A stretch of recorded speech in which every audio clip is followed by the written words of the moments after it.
باب نمبر 11، باب ما یحرم عند القبور، قبروں کے قریب حرام افعال، قبروں کو مسجدیں بنانا۔ نمبر 1، حضرت عائشہ رضی اللہ عنہا سے مروی روایت میں ہے کہ لعن اللہ الیہود والنصارى اتخذوا قبور انبیائہم مساجدا، اللہ تعالیٰ یہود و نصارہ پر لعنت کرے، انہوں نے اپنے انبیاء کی قبروں کو مسجدیں بنا لیا۔ بخاری کتاب الجنائز، باب ما یکرہ من اتخاذ المساجد علی القبور، حدیث نمبر 1330، ابو عوانہ جلد نمبر 2 صفحہ نمبر 399۔ نمبر 2، حضرت ابو ہریرہ رضی اللہ تعالیٰ عنہ سے مروی روایت میں یہ لفظ ہے قاتل اللہ الیہود اتخذوا قبور انبیائہم مساجدا، اللہ تعالیٰ یہودیوں سے قتال کریں، انہوں نے اپنے انبیاء کی قبروں کو مسجدیں بنا لیا تھا۔ بخاری کتاب الصلاۃ، باب الصلاۃ فی البیعہ، حدیث نمبر 437، مسلم حدیث نمبر 530، ابو داود حدیث نمبر 3227۔ نمبر 3، حضرت عائشہ رضی اللہ عنہا بیان کرتی ہیں کہ جب رسول اللہ صلی اللہ علیہ وسلم بیمار ہوئے تو آپ صلی اللہ علیہ وسلم کی بعض بیویوں نے ایک گرجے کا ذکر کیا جسے انہوں نے حبشہ میں دیکھا تھا۔ حضرت ام سلمہ رضی اللہ عنہا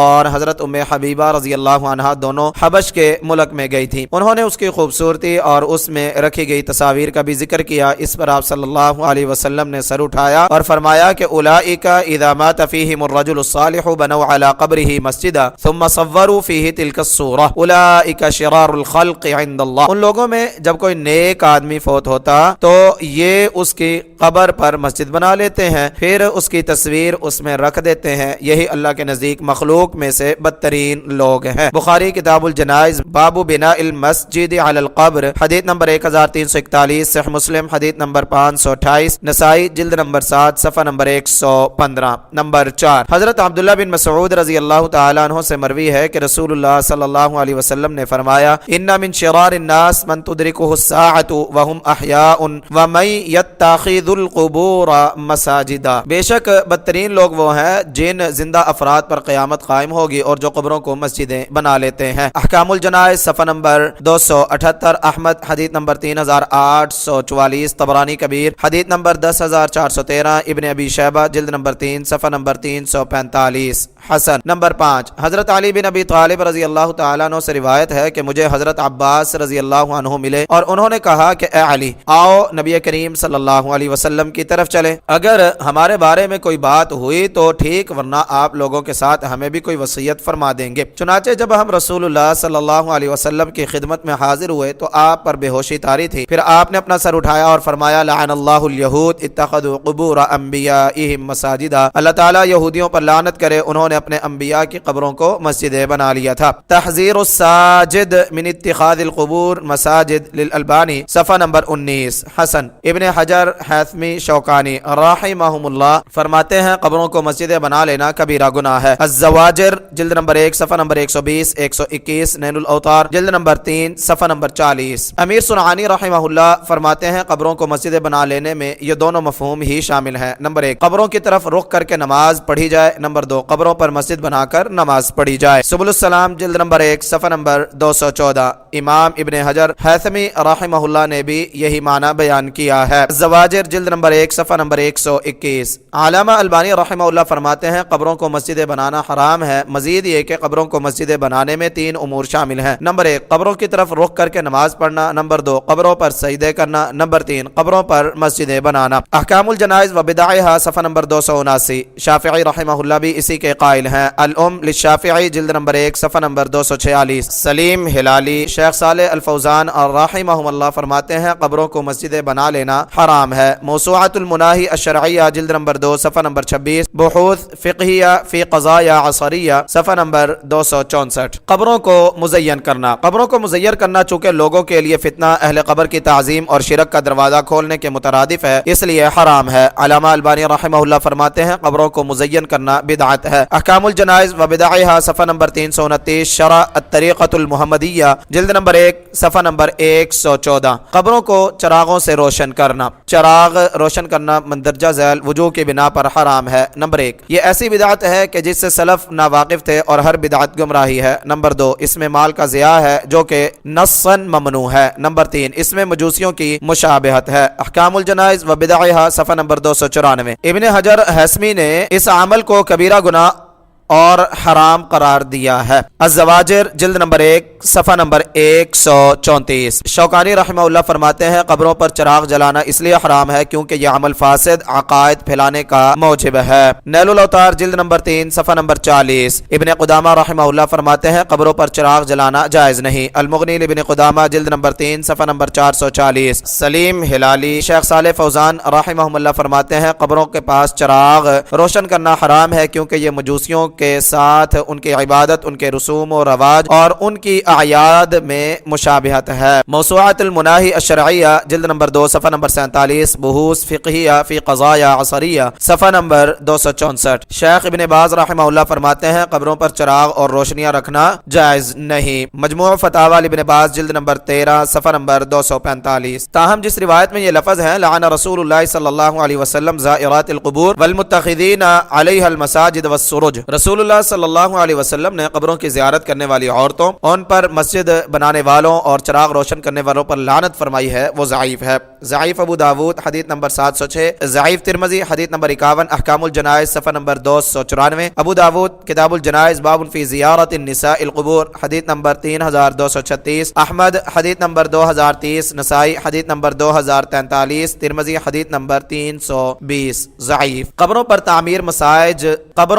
تعمیر مساجد، تزئین و آرائش اور چراغ روشن کرنے کی ممانعت میں حکمت۔ قبروں پر مساجد تعمیر کرنے، انہیں مزین کرنے یا ان پر چراغاں کرنے سے اس لیے روکا گیا ہے تاکہ شرک کا دروازہ نہ کھل سکے، کیونکہ اگر قبروں پر ایسے کام کیے جائیں گے تو اس سے اہل قبور کی تعظیم کا پہلو ابھرے گا، اور انبیاء و صالحین کی تعظیم میں غلو ہی اس دنیا میں شرک کا اولین سبب بنا تھا، جیسا کہ حضرت عبداللہ بن عباس رضی اللہ عنہما سے روایت ہے کہ جو بت حضرت موسیٰ علیہ السلام کی قوم میں پوجے جاتے تھے بعد میں وہی عرب میں پوجے جانے لگے۔ ود دومت الجندل میں بنی کلب کا بت تھا، سواع بنی حزیل کا، یغوث بنی مراد کا، اور مراد کی شاخ بنی غطیف کا جو وادی اجوف میں قوم سبا کے پاس رہتے تھے، یعوق بنی حمدان کا بت تھا، نصر حمیر کا بت تھا جو ذوالقلاع کی آل میں سے تھے، اسماء رجال صالحین من قوم نوح فلما ہلکوا، یہ پانچوں حضرت نوح علیہ السلام کی قوم کے نیک لوگوں کے نام تھے۔ جب وہ فوت ہو گئے تو شیطان نے ان کے دل میں ڈالا کہ اپنی مجلسوں میں جہاں وہ بیٹھتے تھے ان کے بت قائم کر لیں اور ان بتوں کے نام اپنے نیک لوگوں کے نام پر رکھ لیں۔ چنانچہ انہوں نے ایسا ہی کیا۔ اس وقت ان بتوں کی پوجا نہیں ہوتی تھی، لیکن جب وہ لوگ بھی مر گئے جنہوں نے بت قائم کیے تھے اور علم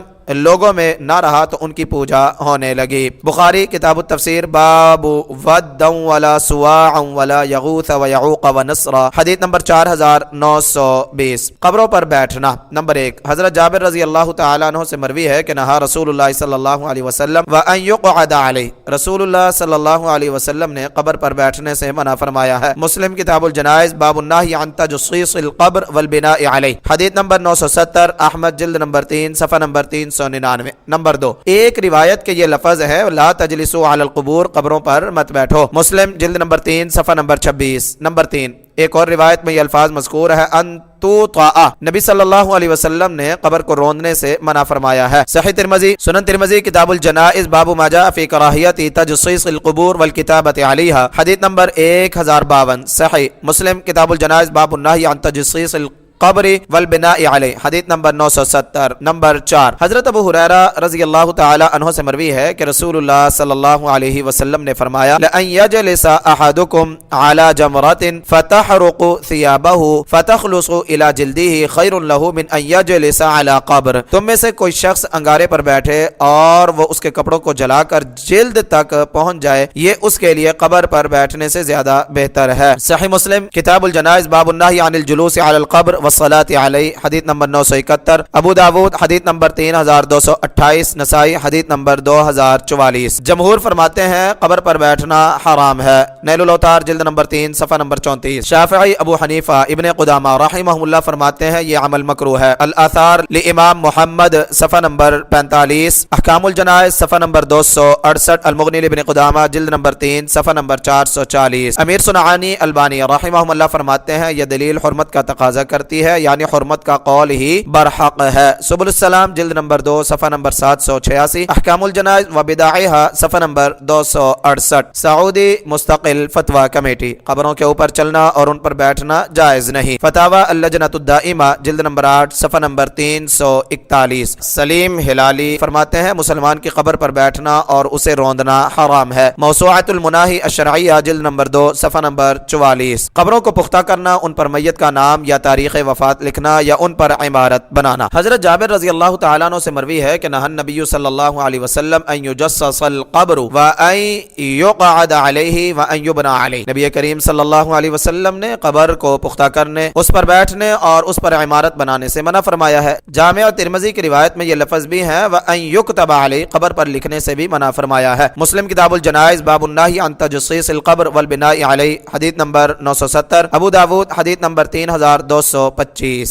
ابن تیمیہ رحمہ اللہ فرماتے ہیں نبی کریم صلی اللہ علیہ وسلم نے قبروں پر عمارت تعمیر کرنے سے منع فرمایا ہے اور اسے یعنی قبر پر بنائے گئے مزار وغیرہ کو منہدم کرنے کا حکم دیا ہے۔ کما فی توضیح الاحکام جلد نمبر 3 صفحہ نمبر 245۔ شوکانی رحمہ اللہ فرماتے ہیں اس حدیث میں یہ ثبوت موجود ہے کہ قبروں پر لکھنا حرام ہے، اور اس ممانعت کا ظاہر یہ بتلاتا ہے کہ خواہ قبر پر میت کا نام لکھا جائے یا کچھ اور، سب ناجائز ہے۔ نیل الاوطار جلد نمبر 4 صفحہ نمبر 97۔ ابن حزم فرماتے ہیں قبر پر عمارت بنانا، اسے پختہ کرنا اور اس کی مٹی پر زائد مٹی ڈالنا سب حرام ہے، اور ایسی ہر چیز کو منہدم کر دیا جائے گا۔ موسوعۃ المناہی الشرعیہ جلد نمبر 2 صفحہ نمبر 39۔ ابن قدامہ رحمہ اللہ فرماتے ہیں قبر پر عمارت تعمیر کرنا، اسے چونا گچ کرنا اور اس پر لکھنا مکروہ ہے۔ المغنی لابن قدامہ جلد نمبر 3 صفحہ نمبر 439۔ شیخ عبداللہ بسام فرماتے ہیں قبروں پر بنائی جانے والی عمارت بہت بڑا شرک کا ذریعہ ہے، لہٰذا واجب ہے کہ ایسی تمام عمارات جو قبروں پر بنائی گئی ہیں انہیں مٹا دیا جائے اور انہیں زمین کے ساتھ برابر کر دیا جائے۔ توضیح الاحکام جلد نمبر 3 صفحہ نمبر 245۔ شیخ سلیم ہلالی فرماتے ہیں سنت یہ ہے کہ بلند قبروں کو گرا دیا جائے اور انہیں برابر کر دیا جائے۔ موسوعۃ المناہی الشرعیہ جلد نمبر 2 صفحہ نمبر 39۔ قبر پر زائد مٹی ڈالنا، سنن نسائی کی ایک روایت میں یہ لفظ زائد ہے او یزاد علیہ، آپ صلی اللہ علیہ وسلم نے اس پر یعنی قبر کی مٹی سے زائد مٹی ڈالنے سے بھی منع فرمایا ہے۔ صحیح نسائی کتاب الجنائز باب الزیادۃ علی القبر حدیث نمبر 1916، سنن نسائی حدیث نمبر 2029، ارواء الغلیل حدیث نمبر 757۔ صحیح علامہ البانی رحمہ اللہ فرماتے ہیں قبر کو اس سے نکلنے والی مٹی سے زیادہ مٹی ڈال کر بلند کرنا حرام ہے۔ احکام الجنائز و بدائہا صفحہ نمبر 260۔ قبر دب جانے کی صورت میں زائد مٹی ڈالنا کیسا ہے؟ اہل علم کا کہنا ہے کہ بارش یا کسی اور وجہ سے اگر قبر دب جائے اور اسے پہچاننا مشکل ہو رہا ہو تو پھر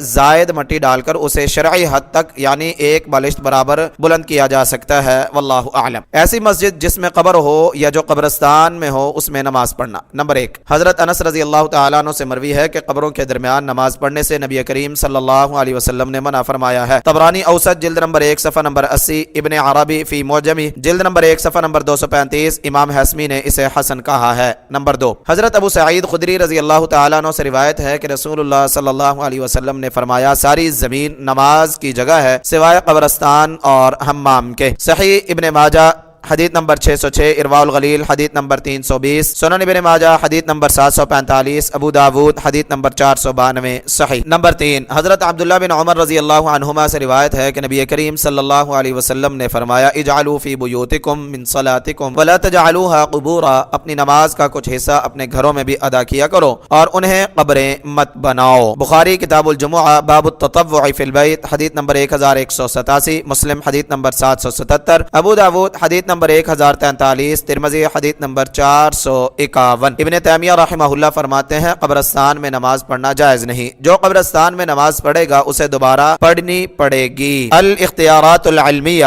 صفحہ نمبر 25۔ ایک دوسرے مقام پر فرماتے ہیں کہ ائمہ کا اتفاق ہے کہ قبر پر مسجد نہیں بنائی جائے گی، کیونکہ نبی کریم صلی اللہ علیہ وسلم نے فرمایا ہے کہ یقیناً جو لوگ تم سے پہلے تھے انہوں نے قبروں پر مسجدیں بنا لی تھیں، خبردار تم قبروں پر مسجدیں مت بنانا، میں تمہیں اس سے منع کرتا ہوں۔ مسجد میں کسی میت کو دفن کرنا بھی جائز نہیں، اگر تدفین سے پہلے مسجد ہو تو قبر کو تبدیل کر دیا جائے گا، یا تو قبر کو برابر کر کے یا پھر مردے کو قبر سے نکال کر، اگر قبر نہیں ہے اور اگر قبر کے بعد مسجد بنائی گئی ہے تو یا مسجد کو ختم کر دیا جائے گا یا پھر قبر کی صورت کو زائل کر دیا جائے گا۔ پس ایسی مسجد جو قبر پر ہو اس میں نہ فرض نماز پڑھی جا سکتی ہے اور نہ نفل، کیونکہ یہ عمل ممنوع ہے۔ مجموع الفتاوی ابن تیمیہ جلد نمبر 1 صفحہ نمبر 107، جلد نمبر 2 صفحہ نمبر 192۔ ایک اور مقام پر رقم طراز ہے کہ یہ مساجد جو انبیاء و صالحین اور بادشاہوں وغیرہ کی قبروں پر بنائی گئی ہیں انہیں گرا کر یا کسی اور طریقے سے ختم کرنا واجب ہے۔ یہ ایسا مسئلہ ہے کہ جس کے متعلق ہمارے علم کے مطابق معروف علماء کے درمیان کوئی اختلاف نہیں، اور بغیر کسی اختلاف کے ان مساجد میں نماز پڑھنا بھی ناپسندیدہ عمل ہے، اور ہمارے نزدیک ان میں پڑھی گئی نماز قابل قبول نہیں، کیونکہ اس ضمن میں ممانعت اور لعنت موجود ہے۔ اقتضاء الصراط المستقیم صفحہ نمبر 159۔ الجواب الباہر میں بیان کرتے ہیں کہ ایسی مساجد میں نماز پڑھنا جو قبروں پر بنائی گئی ہے مطلق طور پر ممنوع ہے۔ الجواب الباہر فی زور المقابر صفحہ نمبر 22۔ شوکانی رحمہ اللہ بھی اسی کے قائل ہیں۔ نیل الاوطار جلد نمبر 2 صفحہ نمبر 112۔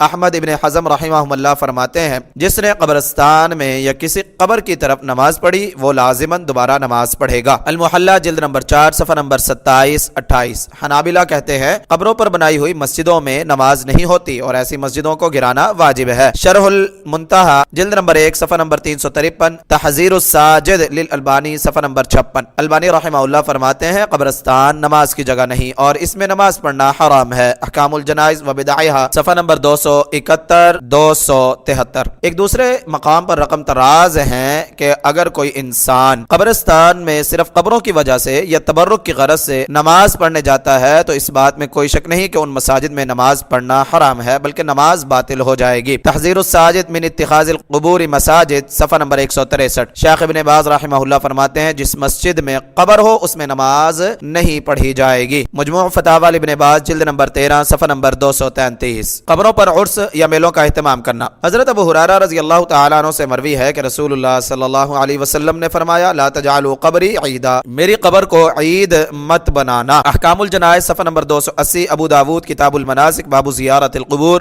حدیث نمبر 2042۔ مسند احمد جلد نمبر 2 صفحہ نمبر 367۔ حسن۔ عید کا مطلب یہ ہے کہ معین اوقات اور معروف موسموں میں عبادت کے لیے قبر کے پاس جانا۔ ابن تیمیہ رحمہ اللہ فرماتے ہیں اس حدیث میں محل شاہد یہ ہے کہ رسول اللہ صلی اللہ علیہ وسلم کی قبر روئے زمین پر تمام قبروں سے افضل ہے۔ جب اسے عید بنانے یعنی وہاں میلے ٹھیلے لگانے سے آپ صلی اللہ علیہ وسلم نے منع فرما دیا ہے تو دوسری کسی بھی قبر کو عید بنانا بالاولا ممنوع ہے۔ اقتضاء الصراط المستقیم صفحہ نمبر 155۔ البانی رحمہ اللہ فرماتے ہیں یہ حدیث دلیل ہے کہ انبیاء و صالحین کی قبروں کو عید بنانا حرام ہے۔ احکام الجنائز صفحہ نمبر 281۔ شیخ سلیم ہلالی فرماتے ہیں انبیاء و صالحین کی قبروں پر میلے لگانا یعنی معین اوقات اور معلوم موسموں میں ان کی طرف سفر کر کے جانا حرام ہے۔ موسوعات المناہی الشرعیہ جلد نمبر 2 صفحہ نمبر 46۔ قبروں یا مزاروں کی طرف سفر کر کے جانا۔ حضرت ابو ہریرہ رضی اللہ تعالیٰ عنہ سے مروی ہے کہ نبی کریم صلی اللہ علیہ وسلم نے فرمایا لا تشد الرحال الا الى 3 مساجد المسجد الحرام و مسجد الرسول و مسجد الاقصی، 3 مسجدوں کے سوا کسی کے لیے رخت سفر نہ باندھا جائے، ایک مسجد حرام، دوسری مسجد نبوی اور تیسری مسجد اقصی۔ بخاری کتاب فضل الصلاة فی مکہ والمدینہ باب فضل الصلاة فی مسجد مکہ والمدینہ حدیث نمبر 1189۔ مردے کی ہڈی توڑنا۔ حضرت عائشہ رضی اللہ عنہا سے مروی ہے کہ رسول اللہ صلی اللہ علیہ وسلم نے فرمایا کسر عظم المیت ککسرہ حیا، کسی مردے کی ہڈی توڑنے کا حکم زندہ انسان کی ہڈی توڑنے کے حکم کی طرح ہے۔ صحیح ابو داود کتاب الجنائز باب فی الحفار یجد العظم هل ينتقب ذلك المكان حدیث نمبر 2746۔ صحیح ابن ماجہ حدیث نمبر 1310۔ سنن نبی داود حدیث نمبر 3207۔ سنن ابن ماجہ حدیث نمبر 1616۔ صحیح حضرت ام سلمہ رضی اللہ عنہا سے مروی روایت میں ہے فی الاثم، گناہ میں یعنی زندہ کی ہڈی توڑنے کی مانند ہے کہ لفظ زائد ہے لیکن یہ روایت ضعیف ہے۔ ضعیف ابن ماجہ حدیث نمبر 356۔ ارواء الغلیل جلد نمبر 3 صفحہ نمبر 215۔ احکام الجنائز صفحہ نمبر 296۔ ابن ماجہ حدیث نمبر 1617۔ حنابلہ کہتے ہیں میت کے اعضاء میں سے کسی کو کاٹنا، اس کی ذات کو ہلاک کرنا اور اسے جلا دینا حرام ہے، خواہ اس نے اس کی وصیت ہی کی ہو۔ کشف القناع جلد نمبر 2 صفحہ نمبر 127۔ احکام الجنائز صفحہ نمبر 296۔ ابن حجر حیثمی رحمہ اللہ کہتے ہیں یہ کبیرہ گناہوں میں سے ہے۔ الزواجر جلد نمبر 1 صفحہ نمبر 134۔ البانی رحمہ اللہ فرماتے ہیں کسی مردے کی ہڈی توڑنا جائز نہیں۔ احکام الجنائز و بدعہا صفحہ نمبر 295۔ شیخ سلیم ہلالی کہتے ہیں مسلمان کی ہڈی کی حرمت وفات کے بعد بھی اسی طرح ہے جیسے زندگی میں ہے، لہذا اسے توڑنا یا اسے ایذا پہنچانا جائز نہیں، نیز کافروں کی ہڈیوں کی کوئی حرمت نہیں۔ موسوعۃ المناہی الشرعیہ جلد نمبر 2 صفحہ نمبر 38 39۔ علامہ ازی علماء کرام نے جرم کی تحقیق و تفتیش کے لیے پوسٹ مارٹم اور علاج معالجے کے لیے چیر پھاڑ کرنے کی اجازت دی ہے۔ قبروں پر جانور ذبح کرنا۔ حضرت انس رضی اللہ تعالیٰ عنہ سے مروی ہے کہ نبی کریم صلی اللہ علیہ وسلم نے فرمایا لا عقر فی الاسلام، اسلام میں عقر یعنی قبر پر ذبح کرنا نہیں ہے۔ امام عبد الرزاق کہتے ہیں کہ کانوا یعقرون عند القبر بقرۃ او شاہ، جاہلیت میں لوگ قبر کے پاس گائے یا بکری ذبح کرتے تھے، اسے عقر کہتے ہیں۔ صحیح ابو داود کتاب الجنائز باب کراہیت الذبح عند القبر حدیث نمبر 2759، ابو داود حدیث نمبر 3222 صحیح۔ ابن تیمیہ رحمہ اللہ فرماتے ہیں قبروں پر ذبح کرنا مطلقاً ممنوع ہے۔ اقتضاء الصراط المستقیم صفحہ نمبر 182۔ نووی رحمہ اللہ فرماتے ہیں قبروں پر ذبح کرنا مذموم فعل ہے۔ المجموع جلد نمبر 5 صفحہ نمبر 320۔ سید سابق رحمہ اللہ فرماتے ہیں شارع علیہ السلام نے جاہلی رسوم سے بچتے ہوئے قبر کے قریب جانور ذبح کرنے سے منع فرمایا ہے۔ البانی رحمہ اللہ فرماتے ہیں قبروں پر جانور ذبح یا نحر کرنا حرام ہے۔ احکام الجنائز و بدعہا صفحہ نمبر 259۔ سلیم ہلالی کہتے ہیں قبروں پر جانور ذبح کرنا مطلق طور پر حرام ہے، کیونکہ دور جاہلیت میں کوئی فوت ہو جاتا تو جاہلیت کے لوگ اس کی قبر کے قریب اونٹ ذبح کرتے تھے۔ امام احمد، امام ابن تیمیہ، امام نووی اور دیگر اہل علم اسی حرمت کے قائل ہیں۔ موسوعۃ المناہی الشرعیہ جلد نمبر 2 صفحہ نمبر 23۔ قبروں پر سورہ یاسین کی قراءت۔ شیخ ابن باز رحمہ اللہ فرماتے ہیں قبر پر سورہ یاسین کی قراءت یا قرآن کی کسی اور سورت کی قراءت نہ تدفین کے بعد جائز ہے اور نہ ہی تدفین کے دوران اور نہ ہی قبرستان میں کوئی قراءت جائز ہے، کیونکہ نہ تو نبی کریم صلی اللہ علیہ وسلم نے یہ عمل کیا ہے اور نہ ہی خلفائے راشدین رضی اللہ عنہم نے، جیسا کہ قبرستان میں نہ اذان جائز ہے اور نہ ہی اقامت، بلکہ یہ سب کچھ بدعت ہے۔ اور رسول اللہ صلی اللہ علیہ وسلم سے یہ صحیح ثابت ہے کہ رسول اللہ صلی اللہ علیہ وسلم نے فرمایا جس نے کوئی ایسا عمل کیا جس پر ہمارا حکم نہیں تو وہ مردود ہے۔ فتاوی اسلامیہ جلد نمبر 2 صفحہ نمبر 52۔ شیخ البانی رحمہ اللہ فرماتے ہیں قبروں پر سورہ یاسین کی قراءت بدعت ہے۔ احکام الجنائز و بدعہا صفحہ نمبر 325۔ جس روایت میں موجود ہے کہ جس نے قبرستان میں داخل ہو کر سورہ یاسین کی قراءت کی تو اللہ تعالیٰ اہل قبور سے عذاب میں تخفیف کر دیں گے، اس کی کوئی دلیل نہیں ہے، بلکہ وہ روایت نہایت کمزور درجے کی ہے۔ شیخ البانی رحمہ اللہ نے بھی اسے ضعیف قرار دیا ہے۔ شرح الصدور للسیوطی صفحہ نمبر 130، سلسلۃ الضعیفہ حدیث نمبر 1246۔ قبروں پر ماتھا ٹیکنا یا سجدے کرنا۔ چونکہ سجدہ کرنا عبادت ہے اور عبادت صرف اللہ تعالیٰ کے لیے کرنا فرض ہے، لہٰذا جو اللہ کے علاوہ کسی اور کو سجدہ کرے گا وہ عبادت میں کسی کو اللہ کا شریک بنائے گا اور شرک کو اللہ تعالیٰ ہرگز معاف نہیں فرمائیں گے۔ نمبر 1 ارشاد باری تعالیٰ ہے فَاسْجُدُوا لِلَّهِ وَاعْبُدُوا، اللہ ہی کے لیے سجدہ کرو اور عبادت کرو۔ سورہ نجم آیت نمبر 62۔ نمبر 2 ان اللہ لا یغفر ان یشرک بہ، بلا شبہ اللہ تعالیٰ اپنے ساتھ کیے گئے شرک کو نہیں بخشیں گے۔ سورہ نساء آیت نمبر 48۔ نمبر 3 حضرت جندب رضی اللہ تعالیٰ عنہ سے مروی ہے کہ میں نے نبی کریم صلی اللہ علیہ وسلم سے آپ کی وفات سے 5 دن پہلے یہ سنا، آپ فرما رہے تھے یقیناً میں اس بات سے بری ہوں کہ تم میں سے کسی کو اپنا خلیل بناؤں، کیونکہ اللہ تعالیٰ نے مجھے اپنا خلیل بنایا ہے۔ اگر میں کسی کو اپنا خلیل بناتا تو میں حضرت ابو بکر رضی اللہ تعالیٰ عنہ کو اپنا خلیل بناتا۔ الا وان من كان قبلكم كانوا يتخذون قبور انبيائهم وصالحيهم مساجدا الا فلا تتخذوا القبور مساجدا فاني انهاكم عن ذلك، خبردار وہ لوگ جو تم سے پہلے تھے وہ اپنے انبیاء و صالحین کی قبروں کو سجدہ گاہیں بنا لیا کرتے تھے، خبردار تم قبروں کو سجدہ گاہیں مت بنانا، میں تمہیں اس سے منع کرتا ہوں۔ صحیح مسلم کتاب المساجد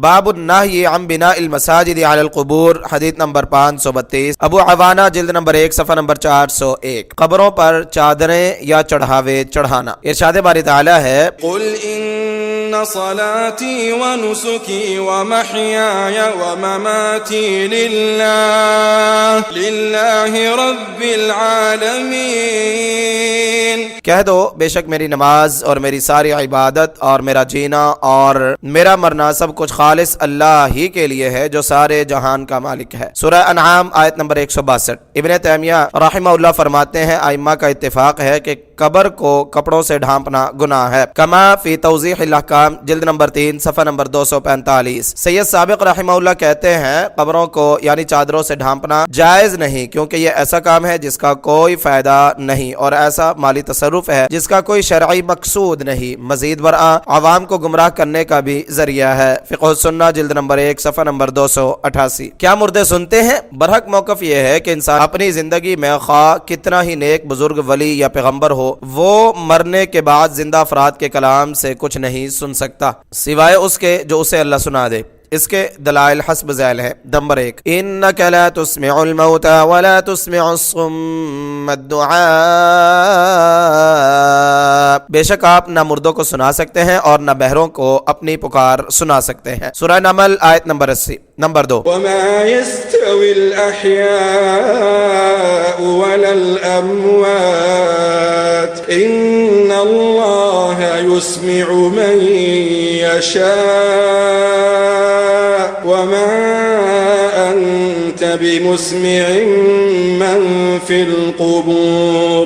زندے اور مردے برابر نہیں ہو سکتے، اللہ تعالیٰ جس کو چاہتا ہے سنا دیتا ہے اور آپ ان کو نہیں سنا سکتے جو قبروں میں ہیں۔ سورہ فاطر آیت نمبر 22۔ شیخ البانی رحمہ اللہ فرماتے ہیں کتاب و سنت میں کوئی ایسی دلیل موجود نہیں جس سے یہ ثابت ہوتا ہو کہ مردے سنتے ہیں، بلکہ نصوص کا ظاہر اس بات پر دلالت کرتا ہے کہ مردے نہیں سنتے۔ نظم الفرائد جلد نمبر 1 صفحہ نمبر 483۔ سعودی مجلس افتاء، اصل یہ ہے کہ مردے زندوں کا کلام نہیں سنتے الا کہ جس کے متعلق دلیل موجود ہو۔ فتاوی اللجنۃ الدائمہ جلد نمبر 9 صفحہ نمبر 82۔ جن حضرات کا زعم باطل یہ ہے کہ مردے سنتے ہیں ان کے چند دلائل اور جوابات حسب ذیل ہیں۔ نمبر 1، صحیح بخاری کے ایک حدیث میں ہے کہ رسول اللہ صلی اللہ علیہ وسلم نے فرمایا انہ لا يسمع قرع نعالہم، میت کو یعنی قبر میں دفن کرنے کے بعد واپس جانے والے لوگوں کے جوتوں کی آواز سنائی دیتی ہے۔ صحیح بخاری کتاب الجنائز باب المیت یسمع خفق النعال حدیث نمبر 1338، ابو داود حدیث نمبر 3231۔ اس حدیث سے